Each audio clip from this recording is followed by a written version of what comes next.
Doctor Vandana Das കൊലക്കേസിൽ പ്രതി സന്ദീപ് കുറ്റക്കാരനെന്ന് കോടതി. കൊല്ലം additional sessions കോടതിയാണ് വിധി പറഞ്ഞത്.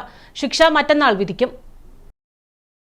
2023 മെയ് 10-നാണ് കൊട്ടാരക്കര താലൂക്ക് ആശുപത്രിയിൽ ഡ്യൂട്ടിയിലുണ്ടായിരുന്ന ഡോക്ടർ വന്ദനാദാസിനെ പ്രതി സന്ദീപ് ക്രൂരമായി ആക്രമിച്ച് കൊലപ്പെടുത്തിയത്. 3 വർഷം നീണ്ട കോടതി നടപടികൾക്ക് ഒടുവിലാണ് വിധി.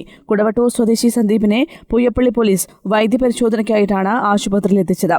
ഡ്രസ്സിംഗ് റൂമിൽ വെച്ച് മുറിവ് കെട്ടുന്നതിനിടെ അക്രമാസക്തനായ പ്രതി അവിടെയുണ്ടായിരുന്ന സർജിക്കൽ കത്രിക കൈക്കലാക്കി പോലീസുകാരെയും ഒപ്പം വന്നയാളെയും ആക്രമിച്ചു. മറ്റുള്ളവർ ഓടിമാറിയപ്പോൾ ആശുപത്രിയിലെ ഹൌസ് സർജനായിരുന്ന ഡോക്ടർ വന്ദനാദാസിന് രക്ഷപ്പെടാനായില്ല.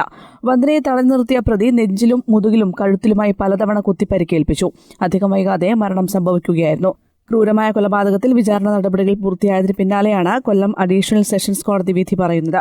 പ്രതി സന്ദീപിന് മാനസിക പ്രശ്നങ്ങൾ ഉണ്ടായിരുന്നില്ലെന്ന് വൈദ്യപരിശോധനയിൽ തെളിഞ്ഞിരുന്നു. കേസിൽ 70-ലധികം സാക്ഷികളെ വിസ്തരിച്ചു.